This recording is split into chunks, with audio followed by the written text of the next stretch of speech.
Salut à tous, bienvenue sur Esprit Dog. Aujourd'hui, on va aller à la rencontre de l'équipe cynotechnique des pompiers, d'accord, on est dans l'Hérault. Ils vont nous présenter un petit peu la formation des chiens de recherche, ils vont vous expliquer en quoi ça consiste. Et évidemment, on n'oublie pas, on s'abonne, on active la cloche. Allez, venez avec moi, on va les découvrir. Juste avant de commencer la vidéo, aujourd'hui, c'est eBike Club qui nous accompagne. Pour moi, c'est toujours les placements les plus faciles à faire, ça, parce que c'est gratos. Si tu t'inscris, c'est gratuit. Si tu t'inscris pas, bah de toute façon, c'est gratuit aussi. Tu payes jamais. eBike Club, pour ceux qui connaissent pas, c'est du cashback. Ils ont 2500 partenaires, aussi bien en ligne qu'en boutique physique. En boutique de mémoire, c'est 250 partenaires. Pour faire vos achats, vous allez sur le site d'eBike Club, vous regardez dans la liste des 2500 partenaires celui qui vous intéresse, vous cliquez dessus, vous allez être directement redirigé vers le site du partenaire et votre cashback est automatiquement activé. Et vous gagnez des fois 1%, 2%, 5%. Par exemple là, si vous allez chez Asos, une petite casquette en plus à ma collection, 5% de cashback. Ça se cumule sur une cagnotte. Dès que vous atteignez 10 € dans votre cagnotte, vous pouvez retirer l'argent soit par virement bancaire, soit via PayPal. Si vous voulez vous servir de votre cashback en magasin, vous avez 250 enseignes et c'est sous forme de bons d'achat. Vous allez sur le site d'eBike Club, vous demandez votre bon d'achat du montant auquel vous avez le droit et vous allez recevoir le bon d'achat et vous pouvez aller directement en magasin. Et pour le coup, ce qui est plutôt cool, c'est que même si vous allez en magasin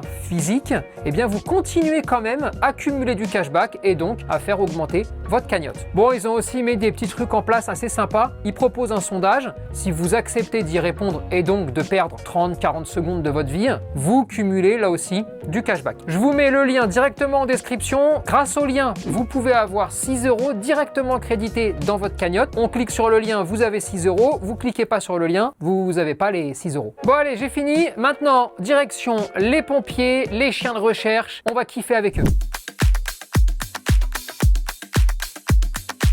Vous êtes tous avec un chien ici? Oui, effectivement, on est tous sapeurs-pompiers, on a tous le tronc commun et en plus on est spécialiste. Tout le monde peut être spécialiste chez les pompiers? Tout le monde peut être spécialiste. N'importe quel pompier de base. En gros, pompier c'est obligatoire, oui. C'est formation initiale pompier. Oui. Et ensuite, tu rajoutes le volet cyno, c'est ça? C'est ça.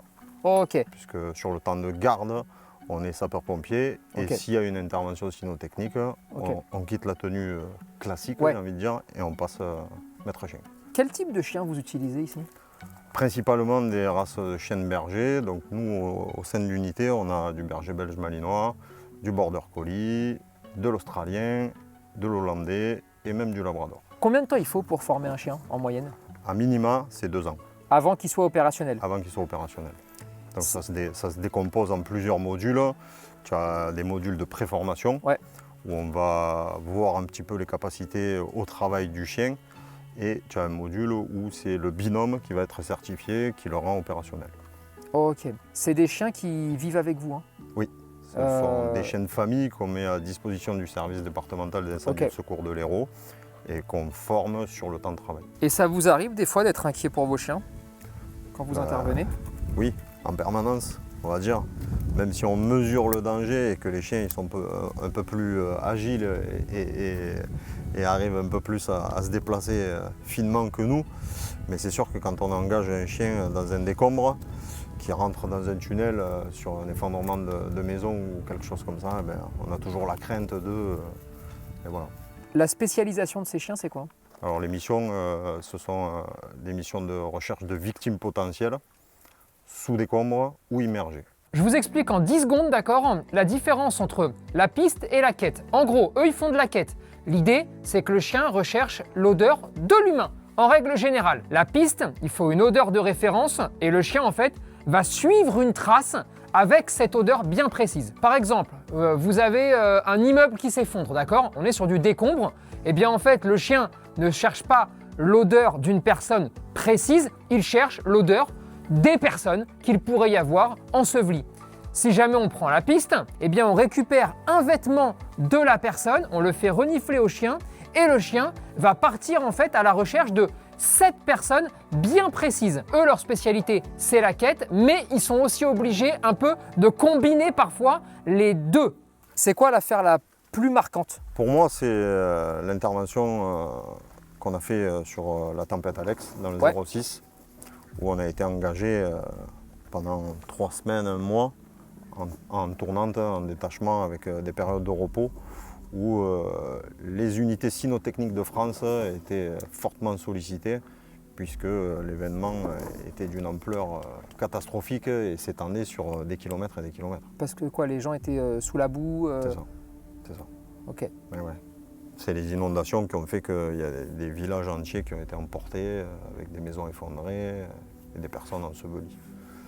On n'était plus dans du secours, on était dans... Ouais. Là, c'était plus compliqué, quoi. Ouais.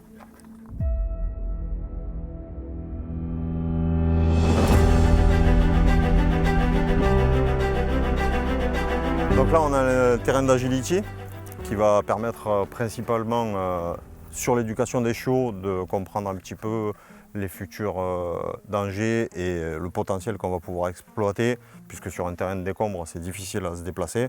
Donc on travaille beaucoup la proprioception et enlever la peur du haut. Et on va s'en servir aussi du terrain pour échauffer nos chiens. Voilà. D'accord. L'échauffement est primordial puisque ce sont un peu des athlètes de haut niveau. Donc avant de partir sur du gros décombre et du caillou, il faut prendre le soin de l'animal et l'échauffer. Ce qui vous intéresse, c'est quand ils sont chiots, de les habituer à tout ce qui va être un petit peu instable. D'accord, pour pas que ça panique. Là, vous avez un tunnel chaussette parce que j'imagine que des fois, ils ne voient pas le bout du tunnel. Donc, il faut qu'ils s'habituent un petit peu. C'est ça. Bon, les zones un petit peu en hauteur aérienne, pas de souci. Est-ce que vous êtes vraiment ric-rac et le gars qui vous gère, il a gardé l'argent pour lui? Au pire, je peux vous envoyer des petits trucs d'agility, hein, ça me fait plaisir. Mais franchement, si ça te fait plaisir, ça nous fait plaisir aussi. Bon, sans blague, c'est vrai que quand on parle des pompiers, moi je m'attendais quand même à ce qu'il y ait un petit peu plus de moyens et les pauvres, ils font tout eux-mêmes, hein. Ils sont hyper courageux là-dessus, hein. À ce sujet. Tous les revenus générés par la vidéo, ainsi que le placement de produits qu'on a fait au début de la vidéo, vont leur être reversés. Donc vraiment, je compte sur vous pour partager au maximum la vidéo parce que plus elle fera de vues et plus ils pourront avoir du matériel un peu plus neuf.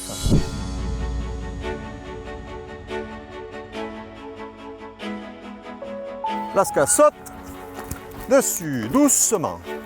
Allez, bien ça. Allez, tu montes. Stop. Très bien le stop. Bien ma fille. Allez, dedans. Dedans, dedans, dedans. Ouais. Dessus. Stop, demi-tour. Demi-tour. Stop, couché. Bien couché. Allez, en avant, dedans. Dedans, dedans, dedans, dedans. Excellent dedans. Voilà, fille. C'est bien ça, ma fille. Là, on est sur des agrès d'agility, mais on ne fait pas d'agility. Ça n'a rien à voir avec le sport. On est vraiment beaucoup plus sur un travail de maîtrise, de contrôle, de gestion émotionnelle du chien et de connexion avec le maître que d'agility pure où il faudrait aller le plus vite possible pour tout passer. C'est vraiment deux choses qui sont différentes. Donc là, on est sur le parcours de franchissement. On est à 2, 3, 4, 10 crans au-dessus du parcours d'agility. Oui, clairement. Dans lequel on va retrouver plusieurs agrès métalliques, bois, échelle à plat, échelle en hauteur, échelle inclinée, des bascules, des bruits sur lesquels les chiens vont évoluer. Et en fait, avec ça, on va gagner en agility pour le chien et on va gagner en cohésion entre le maître et le chien. Parce que le chien, une fois qu'il aura évolué là-dessus en toute sécurité avec son maître, en fait, ce qu'on veut, c'est obtenir une confiance à 100% de nos chiens. Ok. Voilà. Allez, dedans. Très bien, dedans. Dessus. Doucement. Très bien. Allez. Je monte. Halte. Bien, sa fille. Très bien. Doucement. Doucement. Tu montes. Dessus. Ah. Chouchou. Allez, doucement. Je monte. Bien. Allez, saute. Oui, il saute. Très très bien, ça bébé. Au pied. Au pied. Calme-toi. Échelle. Bien, ça. Je connais par cœur, hein. Allez, dessus. Très bien, ma fille. Doucement. Stop. Pas bouger. À bras. Ouais, c'est bien.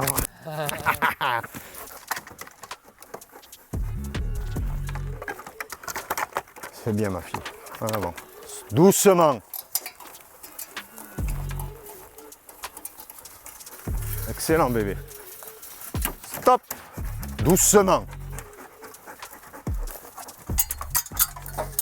C'est bien ma fille. Très très bien ça. Voilà un beau bébé. Ouais, c'est bien ma fille. Plusieurs choses, regardez, je vous montre juste les petits détails, mais c'est des petits détails, parfois on peut passer à côté. Quand elle arrive ici, et elle nous a fait la même chose là-bas, la plupart des chiens, quand ils commencent à grimper, quand ils arrivent là, donc soit ils passent directement, soit ils n'y arrivent pas, et ils ont le regard tout le temps, comme ça, dans ce sens-là. Ils essayent d'aller toujours très droit, et après de partir toujours dans ce sens-là. Là, son chien, sa chienne plutôt, à chaque fois qu'elle arrive en pic et qu'on lui demande de s'arrêter, automatiquement, elle se retourne vers lui. Systématiquement, elle se retourne vers lui, elle attend sa petite caresse sur la joue et après, elle repart. Ce genre de petits détails vous permet de savoir si la personne qui est en train de vous montrer quelque chose, il ne le fait jamais comme ça et là, il veut être gentil parce qu'il y a les caméras ou c'est pas un menteur et le chien, pour le coup, peut pas s'auto-habituer aussi rapidement. Là, on sent bien que c'est fait tout le temps de la même façon. J'arrive en haut, c'est bien ma fille, je t'accompagne, pouf, on descend. C'est quelque chose qui est très intéressant, il faut pouvoir le retenir. Mais ça, c'est vraiment du petit détail. Ensuite, quand on arrive ici, vous avez vu, elle a une patte qui part au milieu, donc elle a beaucoup moins d'appui et de puissance pour pouvoir monter. Il se rend compte qu'elle ne va pas pouvoir y aller comme ça. Il la prend, paf, il l'amène là et il continue dans la dynamique. Ça ne veut pas dire qu'elle ne peut pas monter, parce que si elle avait bien mis sa patte comme il fallait, elle sautait sans problème. Sauf que là, elle a une difficulté et il décide de rester dans la dynamique. Et c'est très bien. Et pour la relation, c'est excellent. Après, à chaque fois qu'il va arriver sur des zones qui sont presque les zones les plus galères, c'est-à-dire que là, le chien, il faut qu'il les mette tranquilles, les coussinets. Systématiquement, il lui demande de se calmer. Parce que si elle y va comme un bourrin à fond, elle va en rater. Donc, calme. Il faut de la maîtrise là, il faut du contrôle de la part de l'animal. On y va, ça finit et à chaque fois, ça joue, on est tous contents, c'est super. Là, l'idée, c'est de travailler une relation. La relation, le moment le plus frappant dans la relation sur ce que vous voyez là, c'est le moment où elle est en hauteur et systématiquement, elle va le chercher avec le regard, d'accord? Et elle va le chercher avec la tête et elle attend sa petite tape sur la joue, la mémère. Et voilà, ça c'est le moment le plus frappant à chaque fois, d'accord? Ok, super. C'est des chiens en caserne, ils sont tout le temps avec vous? Oui, tout le temps. Du moment où on est de garde, ouais, il vient avec quoi, on a différents régimes de travail sur le département, soit en 24 heures, soit en 12 heures. Ouais. Et ils sont avec nous. Ils sont avec nous.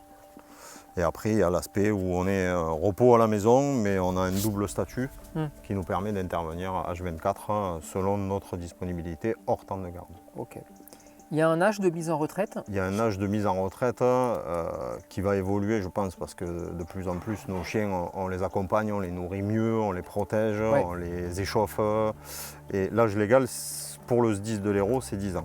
Au-delà de 10 ans, on voit le vétérinaire départemental. Si le vétérinaire départemental dit « vous pouvez continuer, il est en forme », on continue, sinon on l'arrête. Quand ils partent à la retraite, vous les gardez? Bah oui. Bah ok. Oui. Je ne veux pas dire à ma femme et mes filles, hop, c'est fini le chien, tu ne le vois plus. Ça veut dire que pendant un petit laps de temps, soit tu reprends donc un deuxième chien, soit tu ne peux plus intervenir. C'est ça. Le règlement interne au département prévoit sur l'unité Sino qu'à partir de 8 ans, le maître de chien peut renouveler le second chien. Voilà. Ah oui, donc du coup, ça fait le tuilage. Oui, 8 à 10, 2 ans, tac, paf, ça rattaque. Opérationnel, ok. Ça repart. Ok, j'ai compris. Ici, on a un agrès primordial qui s'appelle la cache de désignation. Et c'est de là que va commencer la formation du chien. D'accord. En fait, cet agrès-là nous permet, avec son couloir, de faire de la désignation, donc d'obtenir la fixation. Ok. Et on a deux parties, une partie ajourée et une partie pleine. D'accord. Au début, on va travailler sur le maître, c'est quelqu'un d'autre qui prend en charge le chiot. Et le fait que le maître soit derrière la grille ajourée, ça va créer une frustration et c'est de là qu'on va obtenir aboiement. Ok. Donc au début, on recherche 2-3 petits aboiements. Et puis comme par magie, avec la corne, ça s'ouvre et on est avec papa et on joue. Et tout est basé sur le jeu. Là, en fait, ce qu'on veut, c'est habituer le chien à aboyer quand il trouve la personne. Donc, qu'est-ce qu'ils ont fait? Ils ont créé en fait une cage avec une trappe. Le maître, au début de l'apprentissage et ensuite quelqu'un d'autre, fonce dans la trappe, le chien le voit partir, on ferme la trappe, le chien part en fait, pour rejoindre son maître, par exemple, si on est au début de l'apprentissage, il ne peut pas y accéder, donc il se met à aboyer. Au moment où il aboie, on ouvre la trappe et en gros, on est en train de dire au chien, quand tu trouves, tu aboies. Si tu aboies, ça ouvre et donc ça te permet d'accéder à ton maître. Et après, on le fait avec d'autres personnes. Mais à chaque fois, en tout cas, il est récompensé. Parce que là, l'objectif, c'est vraiment que le chien aboie et continue d'aboyer le plus longtemps possible jusqu'à ce que le conducteur vienne à eux. Parce que justement, ça voudra dire qu'il a trouvé un être humain. Alors attention quand même, vous avez la formelle interdiction de ma part de le faire chez vous. Pourquoi ? Parce que faire de la recherche, c'est exceptionnel. Par contre, je ne veux pas qu'on apprenne au chien à aboyer à chaque fois qu'il a trouvé quelque chose. Là, on est dans un cadre professionnel, donc tout est verrouillé, tout est bien fait pour justement qu'il n'y ait pas ce qu'on appelle une déviance de comportement et surtout un comportement qui pourrait partir dans le mauvais sens avec notamment le chien qui ne comprendrait pas exactement ce que vous voulez faire et qui se mettrait à aboyer, non pas quand il a trouvé un humain, mais quand il veut quelque chose au sens large. Et ensuite, on augmente le niveau de difficulté en mettant de la nourriture, des jouets au niveau du sol, sur le chemin du chien, pour en fait permettre au chien de comprendre que quand on fait quelque chose, quand on bosse, il faut être focus sur l'objectif et on ne fait pas attention à ce qui traîne. Principalement, c'est quoi l'émission ? C'est des personnes disparues. Moi, je vois beaucoup passer en ce moment, malheureusement, de gens avec Alzheimer. Le cadre légal, c'est ça, hein, c'est la recherche de victimes potentielles, c'est soit de l'Alzheimer, soit de la tentative de suicide. Globalement, même si j'imagine c'est hyper difficile, mais pour vous tous, le pourcentage d'intervention où à la fin c'est cool, ça se passe bien, et celle où ça se passe bien parce que vous avez fait votre mission, mais c'est pas gai, c'est pas sympa. Tu vois un peu, c'est quoi le ratio ? C'est 80-20, Ouais, donc c'est quand même assez dur. malheureusement, oui. C'est pas évident quand même. C'est Hein. ça.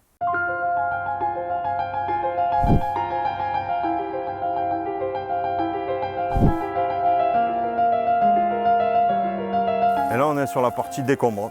Donc sur la partie décombre où on va retrouver un terrain avec des parties instables, des poutrelles, des prédales, des caches en hauteur, des caches en profondeur. Donc là, on peut mettre des gens n'importe où là. N'importe où. N'importe où. On peut travailler dans le noir, on peut travailler en hauteur. Donc le but, c'est que nos chiens soient capables de marquer dans n'importe quelle situation. Bien sûr. Est-ce qu'il y a un danger à conditionner le chien ? C'est-à-dire qu'en gros, s'il venait travailler qu'ici tout le temps sans faire autre chose, est-ce qu'il n'y a pas un risque tout d'un coup que le chien il arrive ici, tu le détaches et puis il te fait les 20 endroits qu'il connaît sans même réfléchir, il te trouve la personne, allez, bonne journée, ça m'a fait plaisir, salut. Et bien sûr qu'il y a ce danger, c'est pour ça que dans nos entraînements, on fait à peu près un entraînement par semaine, Ouais. On change continuellement d'endroit. Ok. On fait du bâtimentaire, on fait de la carrière, on se fait inviter chez les collègues d'autres départements avec d'autres terrains de décombre. Ok. On va un peu partout de façon à justement pas mécaniser nos chiens sur Oui, parce que ça des peut être caches ça. connues, Vraiment, le quoi. danger, ça peut être ça hein, pour le coup. Hein. Complètement. Ça vous arrive parfois, par exemple, cacher quelqu'un, mettre de la nourriture sur le chemin et le chien ne doit pas la prendre et Tout doit à fait. faire le focus sur... Tout à fait. Ok. Ben oui, complètement, parce que typiquement, si demain on intervient sur un effondrement d'immeuble, ben, il y a les frigos, Bah ouais. les congélateurs, les croquettes du chien des personnes. Donc tout ça, il faut qu'il inhibe, qu'il se concentre, qu'il soit focus sur la recherche de victimes. Ok. Vos chiens, ils sont censés retrouver... Leur travail, c'est de retrouver l'humain, d'accord ? Oui. Quand il y a des humains sur place, Alors, comment ils savent qu'il faut retrouver l'humain qu'on ne voit pas ? Regarde, là, on est tous là. Oui. S'il y a un humain là-bas qui est... ben, on n'a pas d'attitude de victime. Ok. On n'a pas d'attitude de victime. On n'est pas enfermé, on n'est pas inerte, on bouge, on parle. Et c'est aussi ce qu'on fait pour habituer nos chiens. Quand on travaille avec les unités USAR, ils sont en train de percer, ils sont en train de faire du déblai, il y a du bruit. Et en fait, nos chiens, ils n'en prêtent pas qu'à, quoi. Ils ne font pas attention à ces gens-là parce qu'ils n'ont pas d'attitude de victime, quoi. Ok, très bien.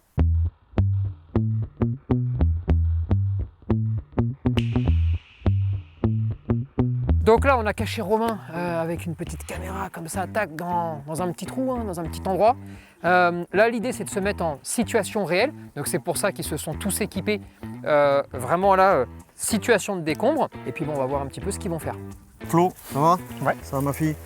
Donc, ce matin, il y a eu une coulée de boue là sur le secteur. Et donc on a un bâtiment usage agricole qui a été impacté par la coulée de boue. Donc si on est OK, il nous manquerait une personne, une victime potentielle. Donc je te propose d'aller faire la reconnaissance Ok. de façon à établir le secteur. Donc là, vous voyez, après un premier petit brief, il va demander au chien de ne pas bouger et il va aller observer un peu la zone pour voir un petit peu comment ça se présente, qu'est-ce qu'il y a exactement sur cette zone pour, à mon avis, aussi pouvoir beaucoup mieux orienter le chien et peut-être aussi s'assurer des endroits où il ne faut pas aller parce que ça pourrait s'effondrer par exemple. Donc là au milieu on avait la partie. Et donc pour être très clair, le chien et son conducteur n'a pas vu où était la personne. Voilà. Il n'y a pas de danger particulier sur la zone si ce n'est le décombre. Tout ce qui est eau, électricité, gaz, ça a été coupé, les relevés explos ont été faits. Il n'y a pas de danger, il n'y a pas d'animaux non plus sur la zone, il n'y a pas de puits identifié. Et tout ce qui est structure a été vérifié par les unités USAR, il n'y a rien qui bouge. Cherche à voir. Alors là Tony, chaque fois qu'on va partir en intervention, on va avoir ce qu'on appelle un accompagnant avec le maître chien. Oui. Parce que le maître chien il est tellement focus sur le chien, sur la lecture du chien, que lui dans ses déplacements il peut rater quelque chose. S'il y a une poutrelle à la hauteur. Et moi, donc l'accompagnant il est là pour lui signifier le danger.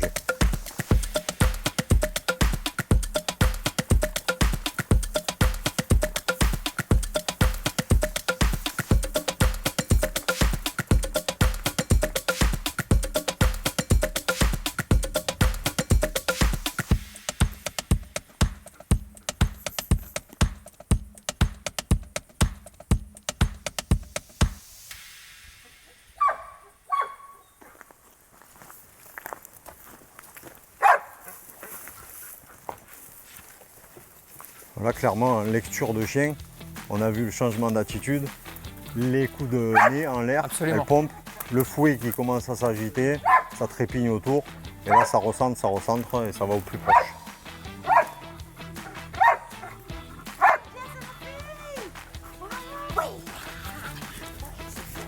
Super boulot. C'est bien. J'ai une question technique. Dis-moi. Si je recache la même personne quelque part, d'accord, ailleurs, oui. Ça lui pose pas de problème au chien? Non. Puisqu'il cherche de l'humain, il cherche pas la même... En fait, il peut pas se dire, comme un chien qui pisterait, oui. Cette odeur-là, je l'ai déjà retrouvée là. Mhm. Je vais pas aller me la chercher plus loin parce que ce serait un peu illogique intellectuellement, tu vois. Tout à fait. Mais comme on est sur de l'odeur permanente, on n'est pas sur du résiduel, il s'en fout. Là, par contre, on a créé ce qu'on appelle un point chaud. Donc ça forcément, va attirer l'attention du chien. Il va y aller au moins la première fois, il va jeter un coup d'œil. C'est ça. Enfin, en théorie. Ben oui. Mais ben oui. Ouais, bah, il serait couillon de ne pas le faire. Ben bien sûr. Vu que... Et puis on s'amuse aussi à faire, enfin on s'amuse, je me comprends, dans le travail, des doubles caches. Okay. Parce que quand on travaille sur du millefeuille, un effondrement, oui. Ce qu'on appelle un millefeuille, ouais. C'est pas parce qu'on sort une victime là qu'il n'y en a pas une deuxième en dessous. Bien sûr. Poil. Quand le chien trouve, on le verra sans doute à l'entraînement là, vous le récompensez, non? Oui. Pour qu'il continue à garder la motive. Bien sûr.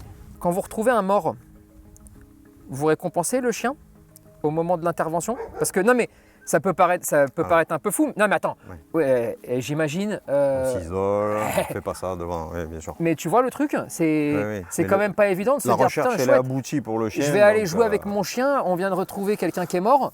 L'ambiance, elle est. Elle est particulière, mais on récompense le travail du chien. Ouais, ok. On doit quand même le faire. J'imagine qu'il y a quand même des cas particuliers, juste que tout le monde comprenne bien. Si un chien fait 9 fois de la recherche, même à l'entraînement, et est tout le temps récompensé, la 10e fois, si jamais il n'est pas récompensé dans l'immédiat ou dans un bon timing, ça n'a pas d'incidence. On leur apprend à ne pas être récompensé. Voilà, aussi. il faut garder, parce qu'il y a des moments où j'imagine que c'est pas... typiquement sur un décombre, on ne pourra jamais dire à la victime, allez sors, joue avec le chien, c'est pas possible. Donc oui, on a des phases où on ne récompense pas exprès pour les mentaliser et les préparer à ça. Oui, bien sûr. Donc là, on va cacher 2 personnes pour voir un petit peu comment ça fonctionne quand il faut retrouver non pas une, mais 2 personnes justement.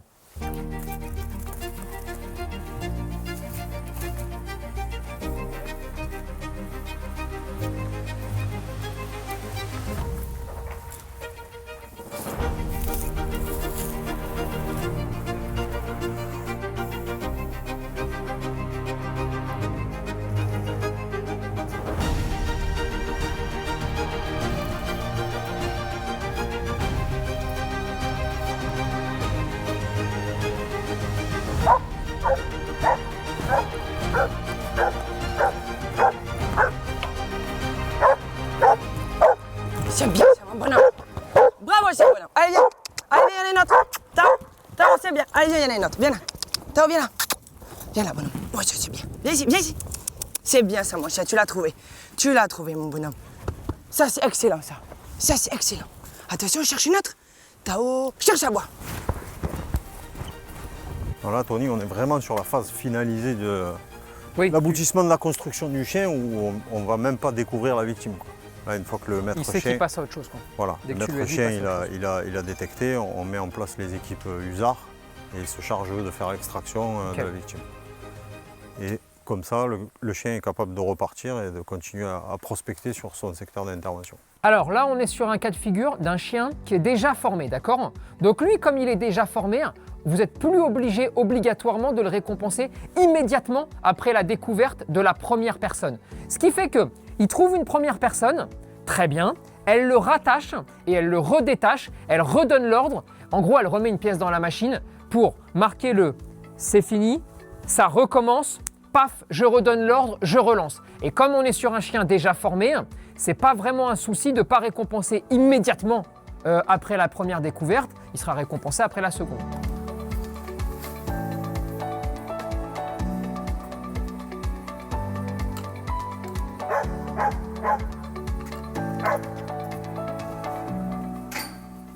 Et donc là justement, comme vous pouvez le voir, deuxième personne trouvée et la récompense et on joue.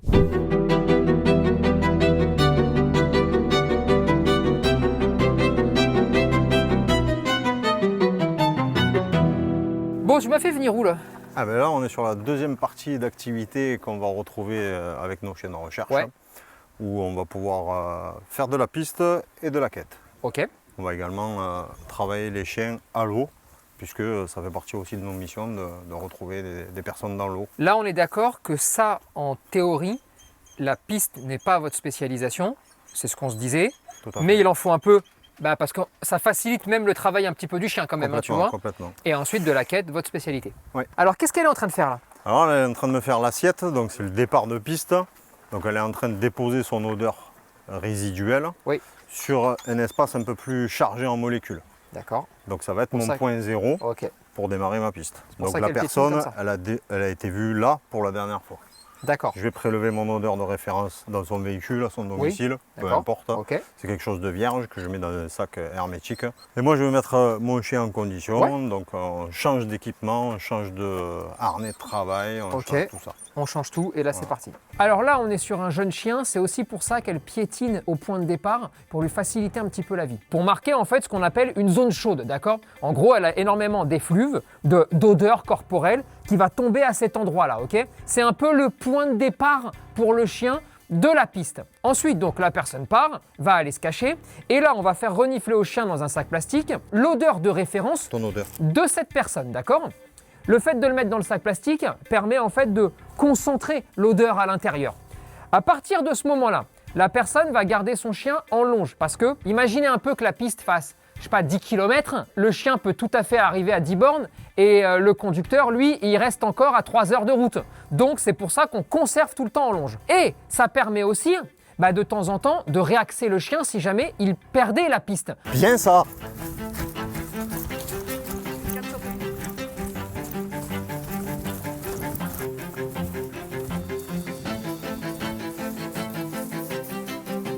Oui, très très bien ça ma fille. C'est très très bien. Bien fille.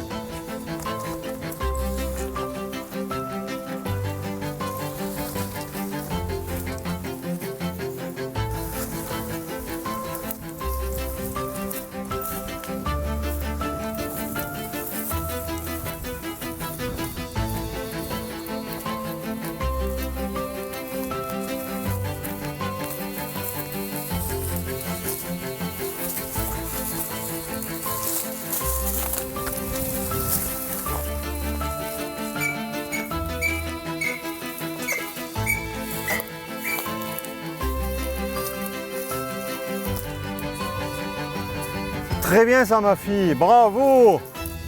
C'est beau boulot ça. Autre spécificité dans la spécificité, Ouais, ça fait aussi partie de nos missions. Et là on va partir sur une recherche de victimes.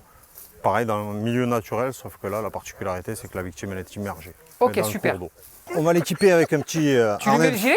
harnais de flottaison. Ok, C'est pour, encore une fois, conditionner, c'est pas obligatoire, hein, mais c'est une aide à la flottaison et pour le marquage, ça va l'aider. Ok. En fait, elle flotte, donc elle va pouvoir plus facilement aboyer et marquer sûr. sa victime. Et puis, c'est aussi, parce que dans le cadre des inondations, par exemple, comme on a connu pendant la tempête Alex, on a gravité au bord des cours d'eau où il y avait vachement de jus. Et donc, c'est aussi une sécurité pour nos chiens, quoi. On va chercher à boire. Allez, cherche à boire.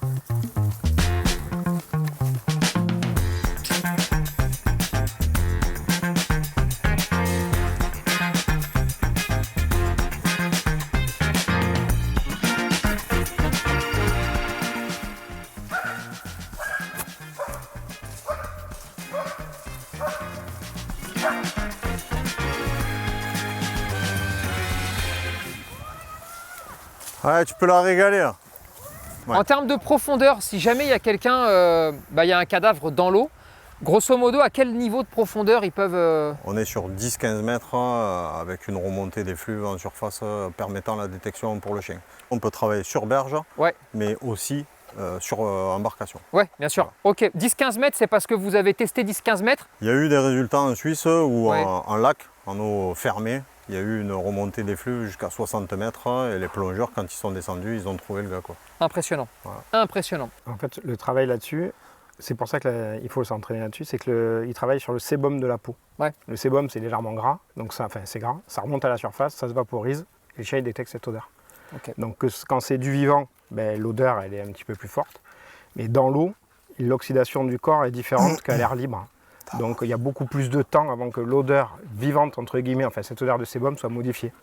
Donc on a un laps de temps qui... Ouais, bien la sûr. personne sera décédée certes, mais au moins pour la retrouver. Sur l'immergé, ça crée une nappe d'huile invisible à l'œil nu. Et le chien a des comportements en lecture de chien, il faut être vachement attentif parce qu'il va nous marquer le début de cette nappe d'huile. Et là où ça va être le plus concentré, il aura une autre attitude. Et la force qu'on a chez les sapeurs-pompiers, c'est qu'on est multispécialiste. Donc quand on est là-dessus, bien entendu, il y a les plongeurs avec nous.